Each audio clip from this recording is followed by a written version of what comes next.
네, 안녕하세요. 세계지리 수업을 시작해 보도록 하겠습니다. 오늘은 중남부 아메리카 지역을 한번 다뤄볼 예정이고요. 이 중남부 아메리카는 과거 유럽의 식민 통치를 받았죠. 그래서 그 식민 통치가 어떻게 시작됐는지 한번 볼 거고요. 그로 인한 영향으로 이 중남부 아메리카 지역의 도시들이 어떤 변화가 나타나는지, 그리고 도시화 과정의 특징까지 한번 살펴보도록 하겠습니다. 먼저 첫 번째로 이 중남부 아메리카 지역의 가장 대표적인 것이 바로 이들 지역을 중심으로 찬란하게 빛났던 3대 문명 지역입니다. 이 문명 중에서 가장 먼저 발달한 곳은요, 우리가 이 지역을 유카탄 반도라고 부르는데요. 유카탄 반도에서부터 시작된 마야 문명입니다.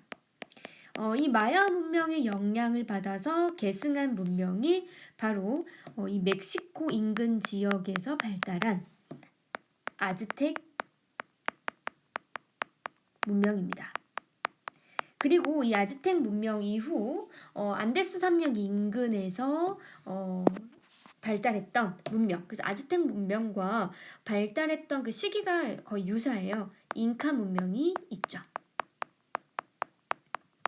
그래서 아즈텍 문명은 주로 멕시코 고원 인근이라면 잉카 문명은 바로 안데스 산맥 인근,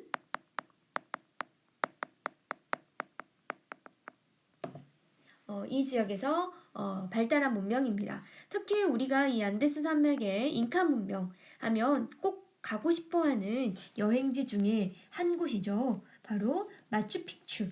그래서 이 잉카 문명의 근원이 되고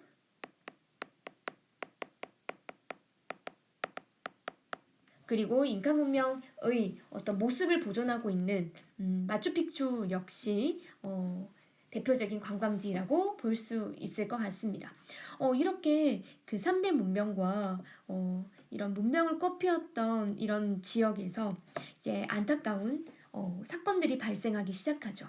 외부에서부터 새로운 이민자들이 침입해 오면서 이 문명이 파괴되기 시작하는데요. 대표적으로 이 지역을 침입했던 사람, 바로 이 사람이죠. 혹시 이 사람의 이름 아시나요? 얼굴보다는 이름 들으면 바로 기억나실 텐데요. 이 사람은 바로 이탈리아의 탐험가 콜룸버스입니다. 이 콜룸버스는 이탈리아의 그냥 평범한 사람입니다. 그런데 당시 이 유럽 사람들은 십자군 전쟁이 이제 끝나면서 동방에 대한 관심이 많아지기 시작했는데요. 특히 마르코 폴로가 중국을 여행하고 기록했던 이 동방 견문록을 읽으면서 특히 유럽 사람들이 동방에 대한 어떤 관심들이 많아졌던 것 같아요. 그리고 이 세계의 끝이 인도라고 생각을 하고 있었고요.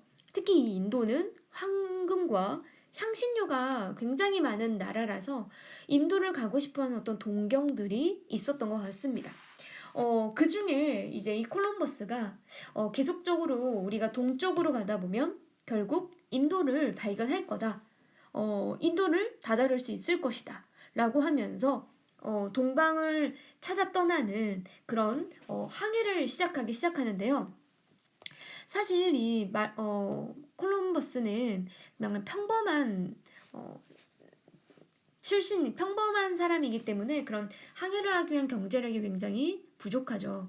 그래서 이 항해를 하기 위한 어떤 경제적인 능력이 필요한데요. 당시 이 콜럼버스를 도왔던, 후원했던 사람이 바로 에스파냐의 이사벨 여왕입니다. 이 이사벨 여왕의 후원을 받아서 콜럼버스는 1492년 드디어 항해를 시작합니다. 인도라고 생각하는 곳으로 항해를 시작하죠.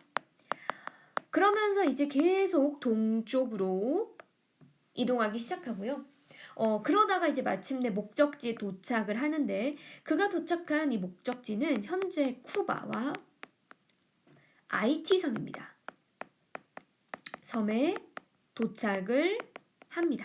하지만 이 사람들은 당연히 인도라고 생각을 하고요. 그 지역을 서인도, 제도라고 부르고요. 여기 원래 살고 있었던 원주민들은 와, 인도에 살고 있는 사람들이야 라고 하면서 인디언이라고 부르기 시작합니다. 이렇게 콜럼버스가 항해를 하고 난 이후 몇 차례간 계속적으로 항해를 하는데요. 이 과정에서 역시 에스파냐의 그런 경제적인 후원이 있었기 때문에 가장 이런 항해에 적극적이었던 세력이 바로 에스파냐라고 생각하시면 되겠습니다. 이렇게 콜럼버스가 서인도 제도를 발견한 이후 이제 본격적으로 에스파냐의 침입이 시작이 됩니다. 하지만 당시에 여기에 이제 살고 있었던 원주민들과 당연한 갈등이 발생을 하고 그리고 투쟁이 발생을 하겠죠. 이 과정에서 아무래도 그런 군사 능력이 부족한 원주민들은 굉장한 많은 학살을 당하거나 아니면 남아있었던 이런 원주민들마저 많은 사망자가 발생하면서 당시 원주민들의 숫자가 거의 절반 이하로 줄어들었다고 합니다. 그리고 남아있던 이런 원주민들은 내륙 지역으로 또는 고원지대, 산 지역으로 이주하면서 이 에스파냐의 공격이 계속적으로 심해졌던 상황입니다. 이 에스파냐뿐만 아니라 이 중남미 아메리카 지역을 또 침입했던 세력은 바로 포르투갈입니다. 그래서 에스파냐와 포르투갈 중심으로 이 중남미 지역이 침입해 오기 시작하는데요. 당시 다른 나라들 같은 경우는 영국이나 프랑스 같은 경우는 종교 개혁이라든지 어떤 그 국내 역량으로 인해서 해외에 눈돌릴 어떤 여유가 없었대요. 그래서 에스파냐와 포르투갈 중심으로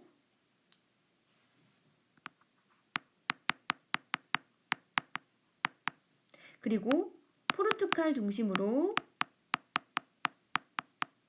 이 중남미 아메리카 지역을 지배하기 시작하고요. 에스파냐는 주로 타이티 그리고 쿠바 지역을 중심으로 해서 멕시코 지역과 그리고 온두라스나 이런 남쪽 지역 그리고 더 아래로 침입해 오면서 칠레 이런 곳으로 침입해 오고요. 과거 우리 멕시코 고원에 있었던 문명 지역 그리고 이 안데스 산맥이 있었던 문명 지역 바로 어디였죠? 그렇죠. 바로 잉카 문명과 그리고 아즈텍 문화 아즈텍 문명과 그리고 잉카 문명들이 이 에스파냐의 침입으로 인해서 파괴가 됩니다. 그리고 조금 늦게 침입했던 포르투갈 같은 경우는 에스파냐가 공격하지 않은 곳으로 들어오다 보니까 주로 브라질 인근 지역으로 유입을 하면서 이 지역을 지배하기 시작한 거죠. 그래서 우리가 지금 사용하고 있는 이 지역의 언어를 살펴보면 주로 브라질 지역은 이 사람들이 사용하고 있는 언어는 포르투갈어를 사용하고요. 나머지 이 브라질 이외의 다른 지역들은 모두 에스파냐어를 사용합니다. 바로 그 두 나라의 지배를 받았기 때문인 거죠. 자, 이렇게 에스파냐와 포르투갈의 세력이 진출하게 되고요. 이제 거기에 있었던 유럽계 백인들도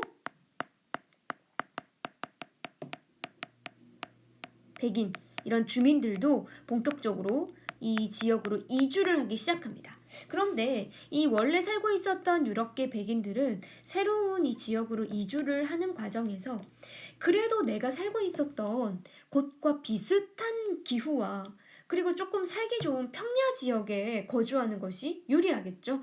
그래서 그 사람들이 살고 있었던 어떤 유사한 어떤 온대 기후가 나타나는 곳, 그리고 조금 사람들이 아무래도 살기 좋은 초원과 평야가 있는 곳에 정착하는 것이 유리하기 때문에 이 사람들이 주로 유입했던 지역은 바로 이 아르헨티나에 있는 이 팜파스 지역입니다.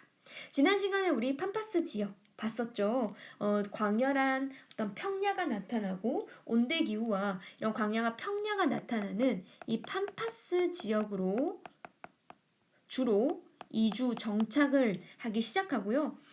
이러면서 이 지역, 이 팜파스 지역은 광활한 평야 초원이기 때문에 농사를 지어야 됩니다. 그래서 농사와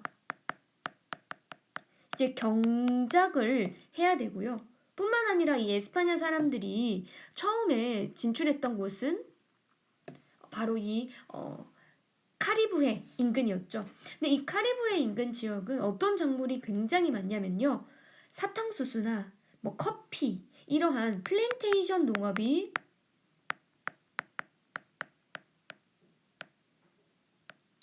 발달된 곳입니다. 지금 보는 이 사진 속에 있는 작물인 사탕수수, 이런 작물들을 재배하기 위해서는 노동력이 필요합니다. 어떻게 하면 이 노동력을 가지고 오지? 어떤 노동력을 필요한데? 라고 하면서 이런 그 작물을 재배하기 위해 노동력을 가지고 오기 시작하죠. 어디서 데리고 오느냐? 바로 이 남아메리카와 아주 가까운 지역이 있었던 곳, 네, 바로 아프리카입니다. 그래서 아프리카에 있었던 사람들을, 노예들을 끌어들여서 팜파스 지역이나 아니면 카리브해 인근 지역으로 강제 이주시키는 거죠.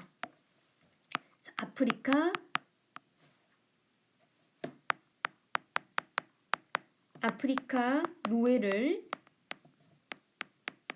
강제 이주시키는데요. 주로 강제 이주를 많이 시켰던 지역이 이런 사탕수수나 커피, 그리고 뭐 설탕, 뭐 이러한 작물을 재배하는 플랜테이션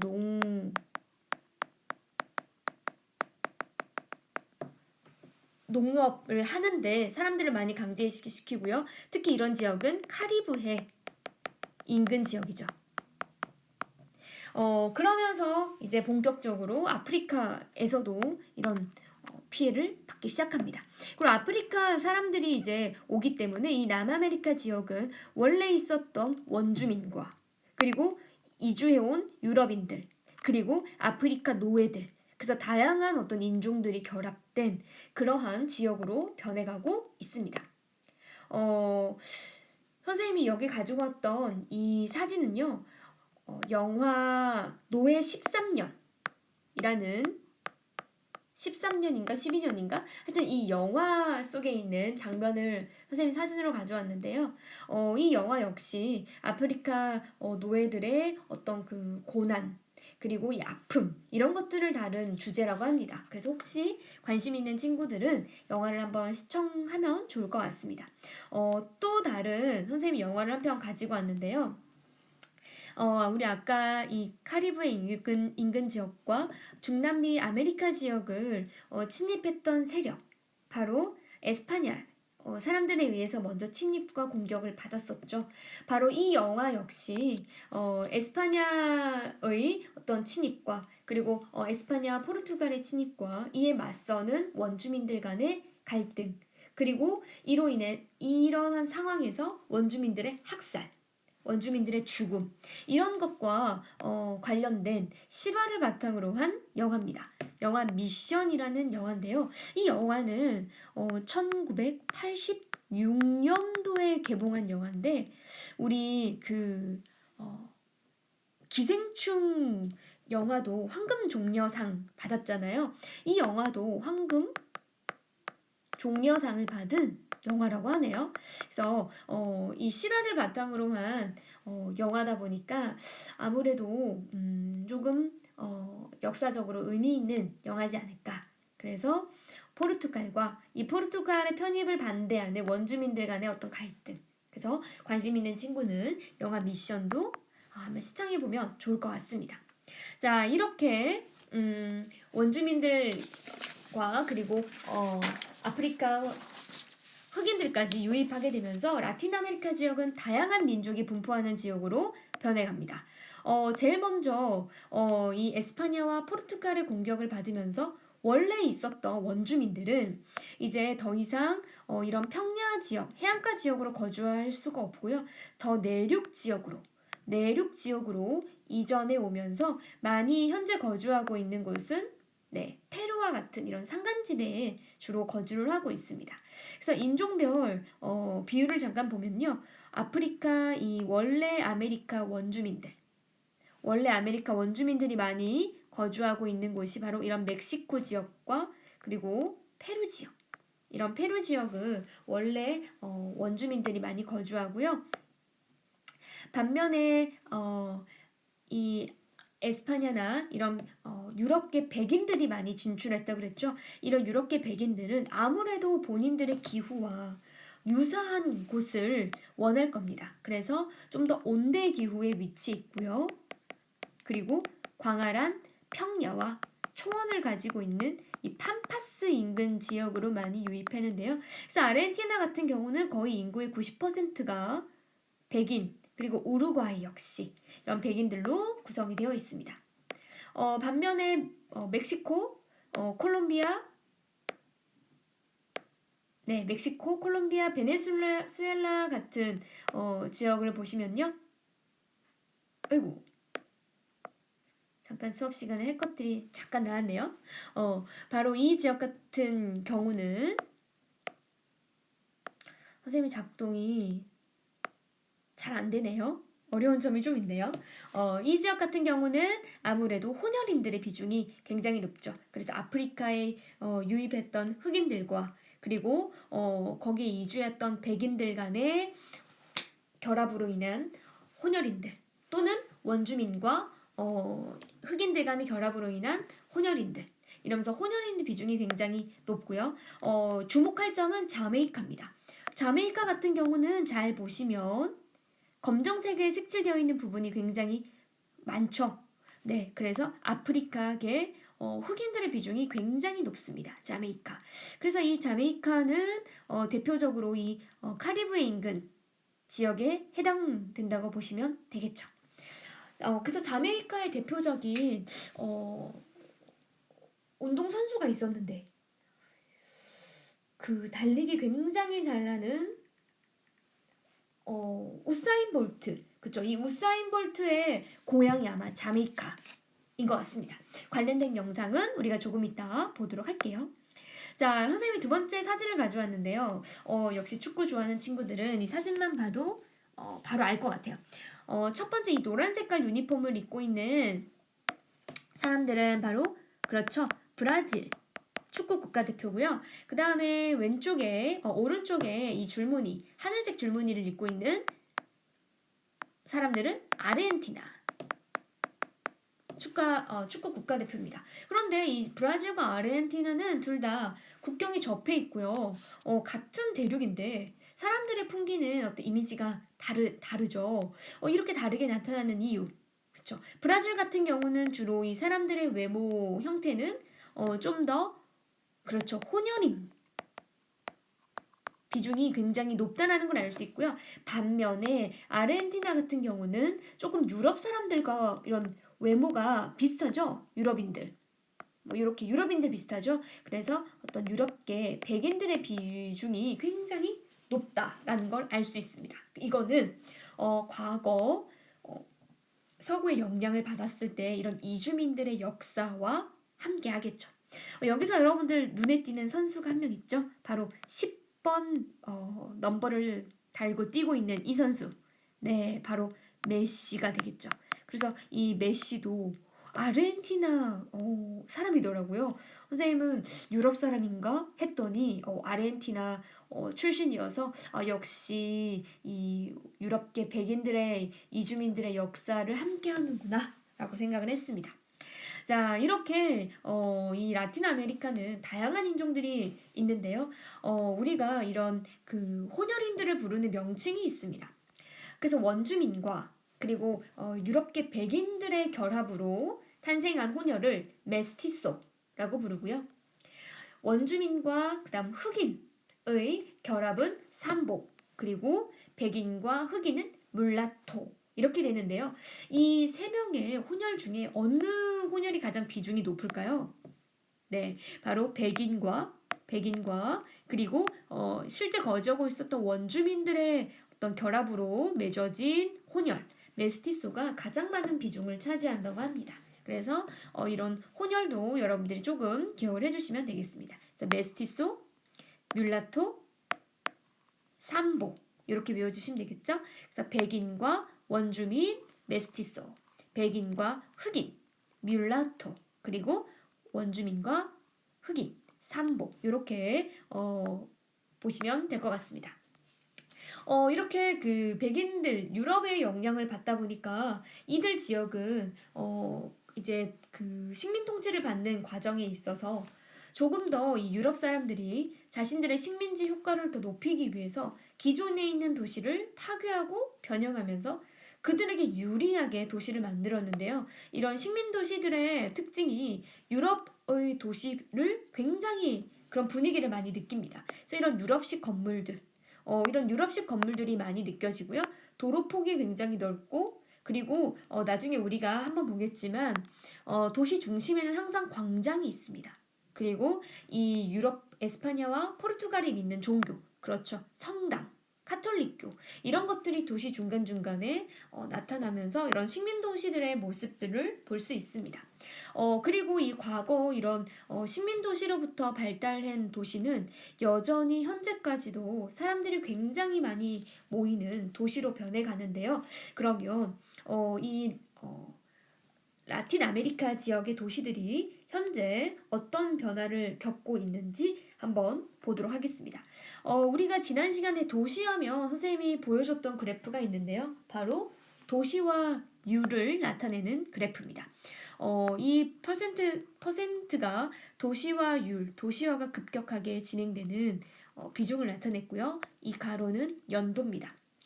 그래서 연도별로 도시화가 얼마나 진행되고 있는지 그 비중을 볼 수 있는데요. 먼저 세계 전체 퍼센테이지를 보면 과거 1950년대부터 현재 2020년까지 전 세계는 이런 도시가 급속도로 발전해가는 도시화율이 그래도 상승해가는 모습을 볼 수 있는데요. 그 중에서도 유럽이라든지 북부 아메리카, 유럽 초록색이죠. 유럽 같은 경우의 그래프 특징과 그리고 북부 아메리카 그래프 특징은 평탄한 모습으로 상승하고 있는 반면에 우리가 지금 보고 있는 중남부 아메리카 지역은요. 과거에는 도시화율이 급격하게 과거 1950년부터 급격하게 증가하는 양상을 보이죠. 이와 유사한 그래프가 나타나는 곳은 역시 아시아 지역도 역시 급격하게 도시화가 진행되는 모습을 보입니다. 그래서 현재 도시화율이 가장 많이 진행되고 있는 곳은요. 90% 가까운 곳에 있는 북부 아메리카, 미국이라든지 이런 나라들이고요. 두 번째 도시화율이 가장 진행되고 있는 것은 중남부 아메리카입니다. 신기하죠? 우리는 오히려 유럽 지역이라든지 아시아가 더 도시화율이 크지 않을까 생각이 드는데요. 오히려 아메리카 지역들이 도시화율이 굉장히 심하고 3위를 이은 것이 유럽, 그리고 네 번째는 아프리카. 오히려 아프리카도 굉장히 높았습니다. 그리고 이 지역은 아시아, 그리고 오세아니아. 이런 순서로 여기가 아프리카고요. 여기가 오세아니아네요. 네, 선생님이 색깔을 잘못 봤습니다. 이런 순서로 진행되고 있습니다. 그래서 북미와 남미가 도시화율이 굉장히 심하다라는 걸 알 수 있고요. 높은 도시화율이 이런 경제 발전 수준보다 훨씬 높다. 그래서 경제 발전은 좀 뒤처져 있는데 오히려 남미 같은 경우는 도시화율이 엄청 심하기 때문에 이로 인한 문제들이 발생할 수 있겠죠. 그래서 첫 번째는 굉장한 급격하게 도시화가 발달했습니다. 그래서 국토 전반적으로 도시화가 성장하고 있는 것이 아니라 특정 지역을 중심으로 급격한 도시화가 심화되고 있고요. 이는 사망률, 의학기술 발달로 사망률이 줄어들고 유럽계 백인들의 유입, 그리고 대규모 이촌 향도, 농촌에서 도시로 이전해 온 사람들이 많아지는 거죠. 그래서 대도시 중심으로 도시화가 심화되고 있는데요. 주로 수도, 그 국가의 수도, 그리고 식민 지배를 받았던 도시들 중심으로 산업화와 경제가 성장하다 보니까 이들 지역으로 농촌 인구가 도시로 이주를 하게 되고요. 이로 인해서 농촌은 소외를 받게 되겠죠. 그래서 이런 공간적인 불균형이 굉장히 심화되고 있습니다. 우리가 사진을 하나 볼게요. 선생님이 가지고 온 사진은요. 바로 이 지역입니다. 이 지역. 바로 여기는 브라질이죠. 그래서 브라질의 1990년대 사진과 1995년 그리고 2010년도의 그래프를 가지고 왔는데요. 1990년 당시 포르투갈의 지배를 받고 있었던 이 시기에 주로 해안가 인근의 도시가 발달하고 인구가 모여 있는 걸 알 수 있습니다. 이는 왜 그럴까요? 그쵸. 이 브라질 내륙 쪽은 아마존 지역이죠. 열대 우림이 형성되고 있는 곳이기 때문에 사람들이 살기에 굉장히 거주 환경이 불리합니다. 그리고 이 식민 통치를 받았기 때문에 아무래도 해안가 인근에 있는 지역들이 유럽과 교류하기에 훨씬 더 유리하겠죠. 그래서 이 해안가 인근 지역에 도시가 발달해 왔음을 알 수 있고요. 특히 1990년도에 발달했던 이 지역 리우데자네이루라든지 또는 조금 더 아래에 있는 상파울루 이런 지역은 1950년대 가보면요. 급격하게 인구가 늘어난 걸 알 수 있습니다. 역시 북부 지방도 유사한 경향이 나타나죠. 근데 좀 더 기후 환경이 조금 더 유리한 멕시코 남쪽이 훨씬 더 인구가 급격하게 증가했고요. 2010년도 보시면요. 이 지금 가장 큰 원이 나타나는 게 인구 1000만입니다. 인구 1000만이면 서울 인구 정도 되는 거죠. 이렇게 인구 1000만이 모여있는 지역, 가장 많이 모여있는 도시가요. 상파울루입니다. 그리고 두 번째는 리우데자네이루. 그리고 뭐 벨루오리, 존치, 그리고 브라질리아 뭐 이런 도시들도 인구가 굉장히 많은데요. 특히 브라질의 가장 인구가 많은 1위 도시는 상파울루, 2위가 리우데자네이루입니다. 자, 이렇게 과거 1990년, 1950년에 계속적으로 발달했던 도시들이 현재까지도 인구 1000만 이상 이런 대도시를 형성하고 있는 걸 알 수 있고요. 이 라틴 아메리카 지역은 상파울루와 리우데자네이루 말고도 부에노스아이레스 그리고 멕시코 시티 이러한 도시들이 인구 1000만을 넘는다고 합니다. 이렇게 큰 땅덩어리에서 인구 1000만을 넘는 도시가 이렇게 한두 곳밖에 되지 않네요. 자, 선생님이 또 사진을 하나 가지고 왔는데요. 이 사진 보면은 어떤 모습이 떠오르나요? 두 사진의 패턴이 유사함을 알 수 있죠. 바로 이 첫 번째 이 지역은 어디냐면요. 스페인입니다. 스페인의 수도 마드리드고요. 여기는 어디냐면요. 바로 스페인의 영향을 받았던 스페인 마드리드. 이 지역은 선생님이 멕시코를 가지고 온 것 같아요. 멕시코에 있는 멕시코 시티의 모습입니다. 두 모습이 굉장히 유사하죠. 이렇게 유사한 도시 패턴을 가지고 있는 이유는 그렇죠. 멕시코가 스페인의 식민 통치의 영향을 받았기 때문입니다. 어디서 유사함을 느끼냐면요. 이런 유럽의 도시들은 이런 도시 중심부에 항상 광장이 있습니다. 그리고 광장을 중심으로 도시가 확장이 되고요. 이런 격자 무늬 패턴의 도로 체계가 나타나는데요. 이런 유사하게 역시 멕시코 시티도 중간에 광장이 있고요. 그리고 조금 더 이런 격자 무늬 형태가 더 뚜렷하게 나타나죠. 그래서 이는 식민지 지배와 도시 구조와 유사한 패턴을 나타나고요. 그래서 도시 형성과 도시 구조에 이런 식민 통치의 역사가 많은 영향을 줬다라는 걸 알 수 있습니다. 그래서 식민 통치의 영향을 받아서 아이고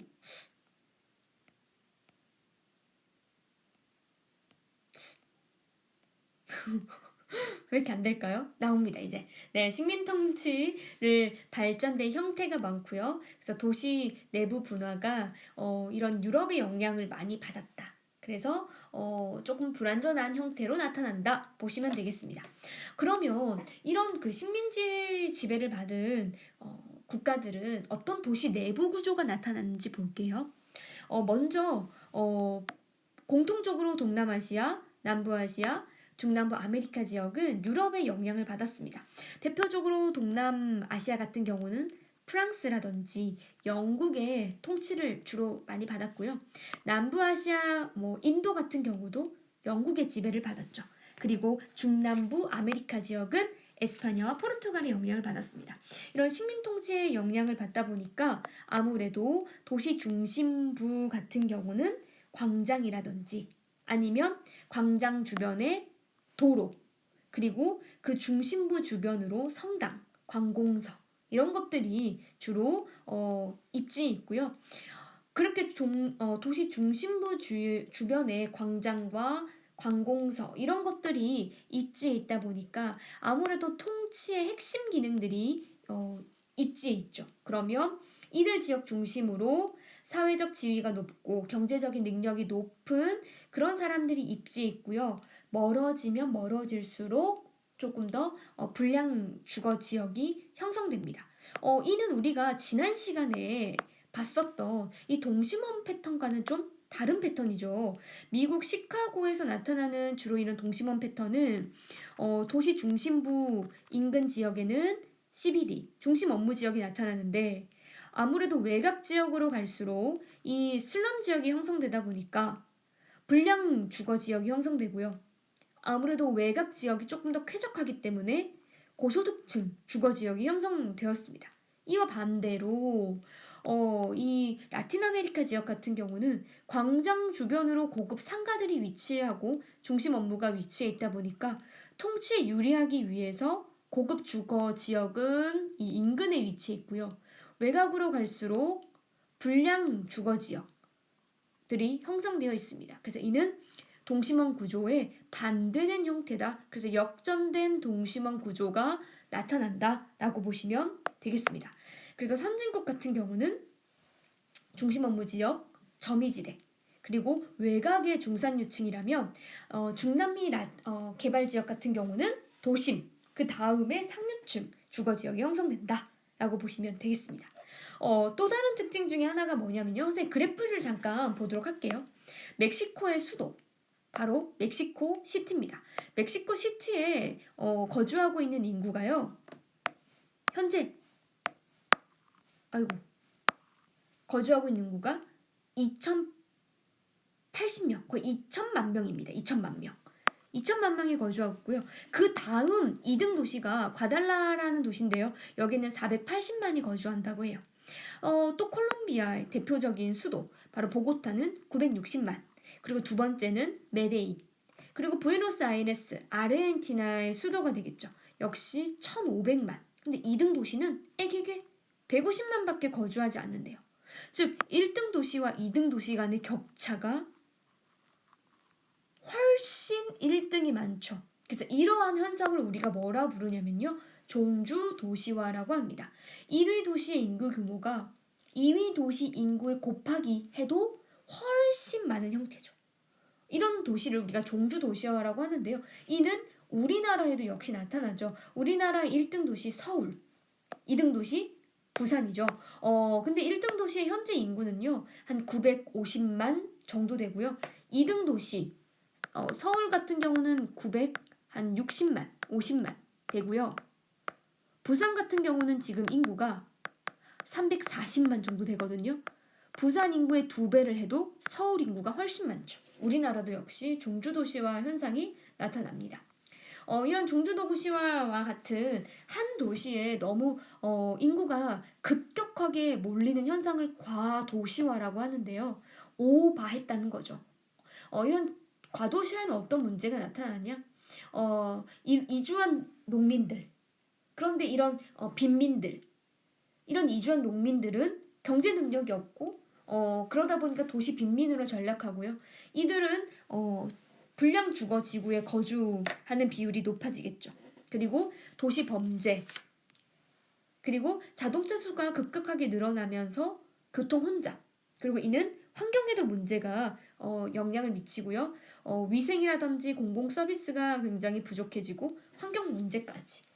이런 문제들이 이런 과도시화에서도 발생을 합니다. 역시 우리나라도 이런 과도시화로 인한 문제들이 발생할 수 있겠죠. 자, 어떤 모습들이 나타나는지 한번 보겠습니다. 이 사진은 브라질에 있는 리우데 자네이루의 사진을 선생님이 가지고 왔는데요. 역시 가장 눈에 띄는 건 이 중심부에 있는 고층 건물들. 핵심 어떤 업무 기능을 하는 곳이고요. 바로 옆에 인근 굉장히 밀집돼 있는 이런 불량 주거지역들이 나타나죠. 역시 수영장과 이런 화초들을 키우면서 무성한 화려한 이런 고소득층 주거지역, 그리고 외곽으로 갈수록 불량 주거지역들이 이중적인 어떤 양극화의 모습을 볼 수 있습니다. 이 사진은 선생님이 가지고 온 거는 바로 볼리비아의 수도 라파스입니다. 역시 이 라파스 같은 경우는 해발 4,000m에 형성되어 있는 세계에서 가장 높은 수도 중에 하나인데요. 역시 이 중심부 지역은 높은 건물들이 형성되지만 외곽, 해발 고도가 점점 높아질수록 사람들이 살고 있는 거주 환경은 불리해지겠죠. 그리고 선생님이 퀴즈를 하나 나중에 구글 설문조사에서 낼 건데요. 이 라파스 수도로 들어가기 위해서는 반드시 거쳐야 되는 교통수단이 있다고 합니다. 여러분들이 한번 조사해